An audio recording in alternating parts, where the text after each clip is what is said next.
I'm Bree. And I'm Jamie. Tell us about that one time. Hello. Hello. Welcome everybody to the Abduction Hotline, which, if you are new here, is very different from all of our other shows. It's not that stuff. It's not the crazy interviews. This is just a chill, relaxed vibe. I'm in my robe. Bree's in her pajamas. She took half her makeup off. She's like, I'm ready for bed. All my makeup off, baby. All of it's off. It's all off. Except the fake eyelashes, they'll stay. Excuse you. So we are going to put the StreamYard link inside of the chat if anybody wants to come in. We are only going to let people in one at a time because this isn't really a panel show. This is a one-on-one. Let's have some conversations. So to kick it off, we are going to listen to a voicemail and then we're going to talk about it. If anyone wants to come in, I am going to drop the link now. And Bree, are you ready for our voicemail that we got this week? I'm ready. Honestly, it's been a while, I think, since someone's called the hotline. I think people forget that we have that. And so I'm very excited to hear. Let's see who it is. All right, let's see. I found your podcast on Pandora, and I was listening in, and I was thinking, cool. I have a pretty interesting story. And I literally called MUFON a few years ago, and they paid for someone to hypnotize me. And their determination was they were 100% sure that I had contact, but I had these experiences my whole life. And a couple of interesting ones. The first one happened when I was a little boy, about probably 7 or 8 years old. For years, I used to draw pictures of what I saw in my bedroom. And when I grew up, I went to see the movie Communion. And in the theater, I almost fell out of my chair when I saw those little black entities at the foot of the bed, because that was exactly what I had been drawing my whole life, telling people about it.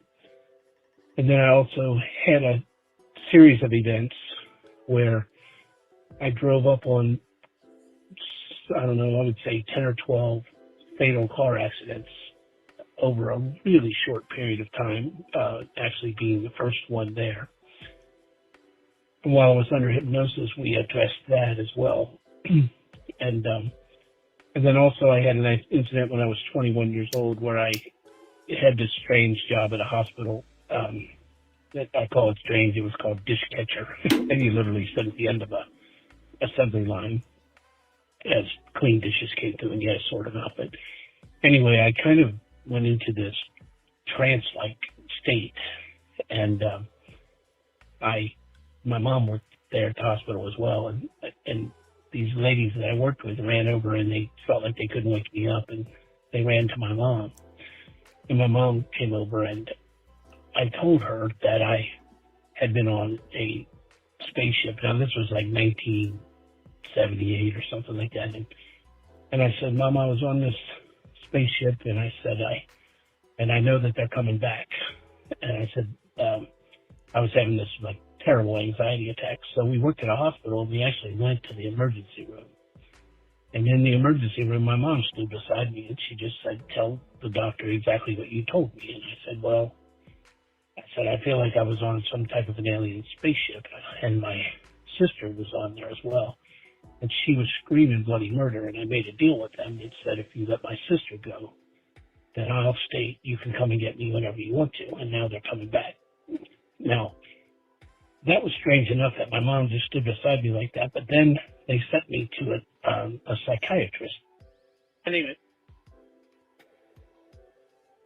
So the video or the voicemail cut off there. He called back, but he didn't say anything else to his story. He just gave us like his phone number and his email address. So I'm not going to play that part of it. But it sounds like Mike has had some interesting experiences in his lifetime. Oh, it cut off like right when things got kind of crazy. And I know. And again, he left a second voicemail, but he didn't pick his story back up. He just left information, and I don't want to air. I don't want to dock somebody on the internet. But it was just like so many experiences. He was like, you should call me. I should come on. I feel like he needs to be here. Man, That is like I'm kind of I feel like I was like put into his situation a long time ago. Like I can see myself there when he's I was gonna talking say about like being at the the communion connection. hospital and I'm just like what happened? That's such a shitty place to be in. Man, and his mom being like, tell the doctors what you said. Oh no, don't No, do it. I feel like I Mike's gonna have to come on here I was and like, tell us more about don't what do happened. it. Don't tell Don't do them. And that's it. so shitty because when it comes to this kind of phenomenon, unfortunately, you really can't tell your doctors. You know, they're not all John Mack. They're not all Barbara Lindsay. They're not, I mean, there's so many great people in here that are psychiatrists that understand the alien phenomena, but most of them don't. So, unfortunately, when it comes to that situation, you have to keep that to yourself, which sucks because obviously that's what they're there for. But really, you can't. You just can't. You'll be put in a mental hospital for something that isn't your fault, or not even like obviously, mental instability is not anyone's fault, but when it comes to alien abductions and stuff, that really has nothing to do with you or your mind. And it's hard too because it's not something that's necessarily when people go to their doctor and talk about it that people take seriously yet. Like when someone says that, their immediate reaction is to be like, well, that's batshit crazy. What's wrong with you? Yeah, that sucks. I know. Poor dude. I mean, I hope that nothing happened from all that. I mean, it'd be nice to get him on since he sent us his info and he's willing to talk. I think it would be nice to hear that hopefully things did not go that south. Hopefully it's not like, hey, I just got out 6 years later. Like that's what I'm thinking is like how long, because you can't really get out of that unless you realize that you can't talk. And then you're playing that I'm perfect, everything's fine thing. Like I think a lot of people that have talked to therapists and stuff, you kind of realize along the way that most of the time you do have to play the, oh, I see where I said that and I was in this position and that's why I did that. And I realize that now and I'm great now. Now I see my faults. Exactly. Yeah. I feel like we all kind of learned to do that. I know. But I think what's hard too is like, it sucks that when you reach out to people, like his mom, her reaction is to go to a doctor and say, you say this to them. You know what I mean? Like you would think that your mom of all people would be a little bit more understanding, but you know, it doesn't always happen. Ooh, we've got someone here named Frank with a very, very interesting photo. Hello, Frank. How you guys doing? We're great. And how Frank. are you? Well, did you make that picture? I was like, it's very interesting. Well, I seen the UFO once Mm. down in Texas. Well, me and my boy, we were out in the fields on a Wednesday. You're trying so hard, Frank. Oh God, I gotta go. Okay, all right. Have a good night, love. Frank real tried. Do we have any idea who Frank is? I don't. That laugh didn't sound familiar to me.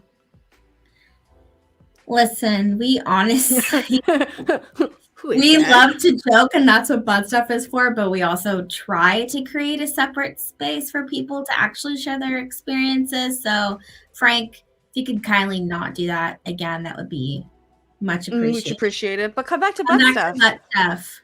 And have all the fun you want. And all the characters.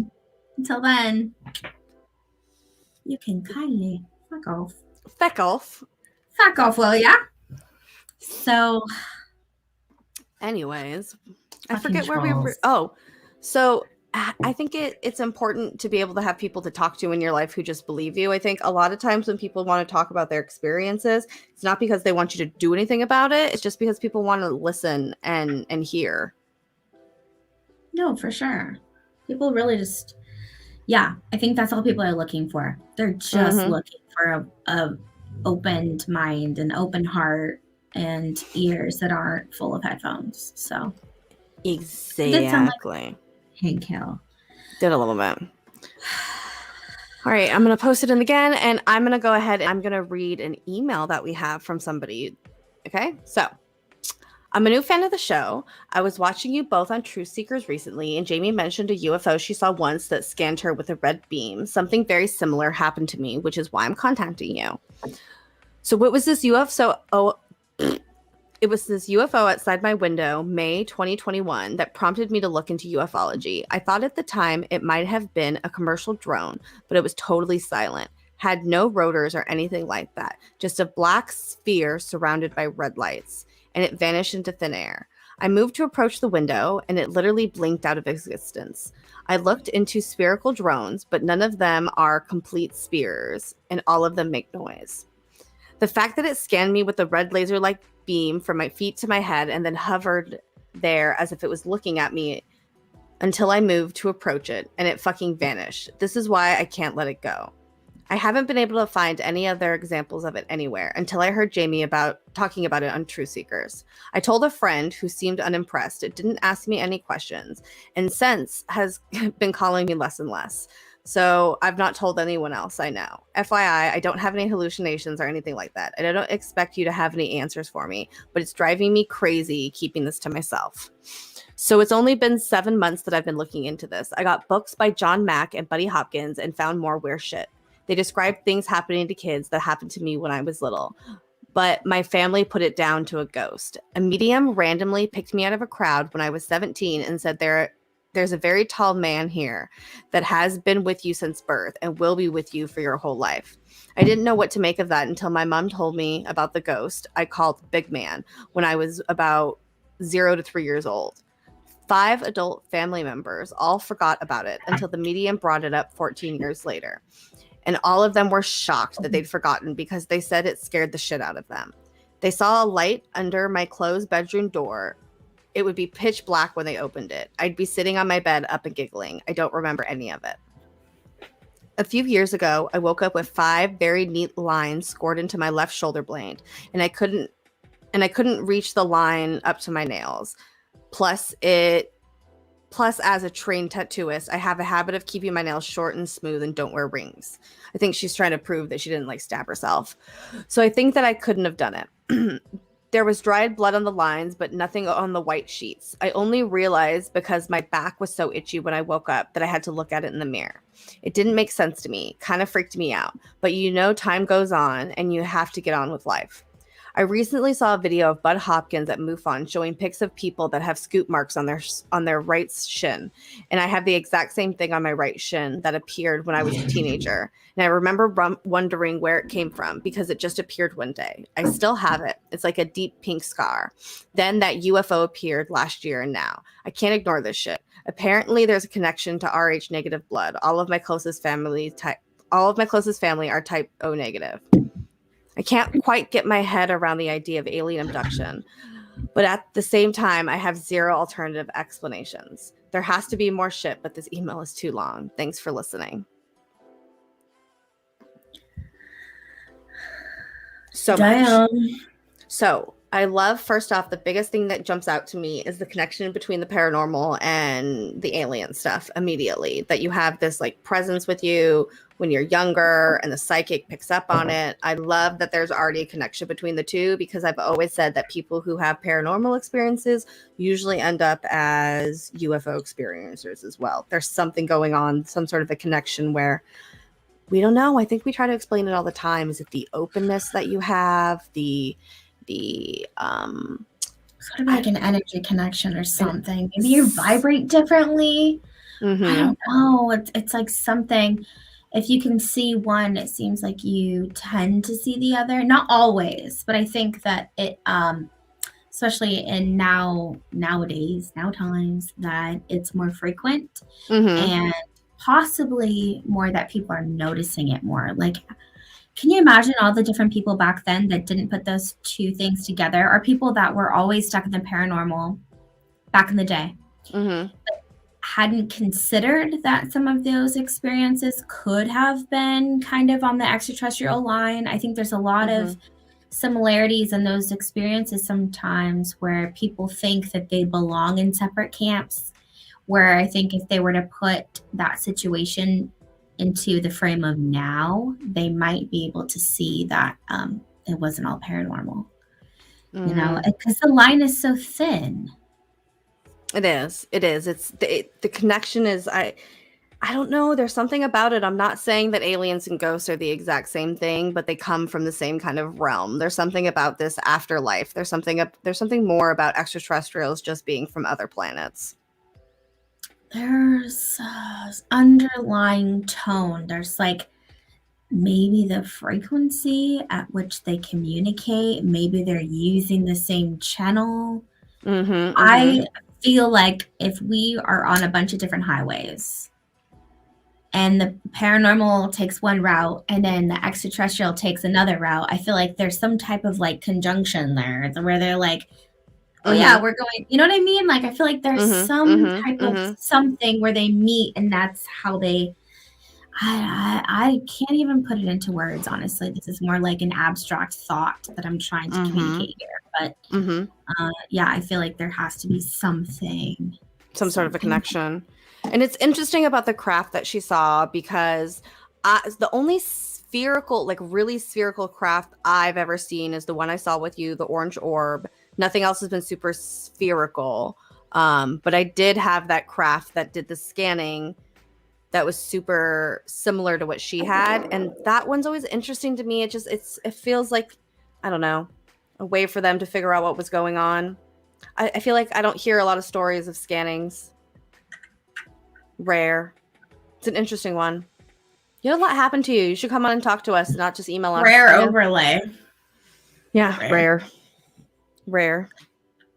So I guess that's it. That's all we have. If nobody wants to come on, those are the only two I had prepared for the show tonight. That's really quick. Like less than 20 minutes. No one wants to share. I know. But you know what? Our OG abduction hotlines were always really super short. They were like 5 to 10 minutes long. The OG ones. Yeah, I guess not everyone is hello, Terry. I guess not everyone's willing to like jump on in a minute. It's all good. We always do. You guys can call the voicemail. The number is ticking across the bottom of the screen. It's not 320. It's 340-8481. I should change that. You guys can call in and you can leave us a voicemail at any time. It is, let's see, that one. Are you sure? It is. That's the right one. Yeah, 320. 320. It is 320. 408. 408. Leave us a voicemail. All right, you guys. Well, I guess we'll get out of here tonight. We love you all. We'll see you guys next time we do an abduction hotline live. And just so you guys know, you guys can call in and like you don't have to show your faces. You can have your cameras turned off. You could be anonymous. You could put like a strange name because you can put whatever name you want here. So exactly. One last call. If anyone wants to jump on, you can. I was like, I'll drop it one more time, and then if not, we will see you next month. Next month. Yeah, no, we'll see you guys. I was like, we'll see you guys tomorrow. We'll see you guys tomorrow, my love. We are back with a rewind. Maybe. Oh, maybe. Bruce, if we can make it happen. It's not my fucking fault. It's fucking Canva, bro. There's only so much I can do at this point. It's out of my control. Only so much. Yeah. All right, guys. Well, we love you all. We'll see you guys next time. Bye, loves. Toodles.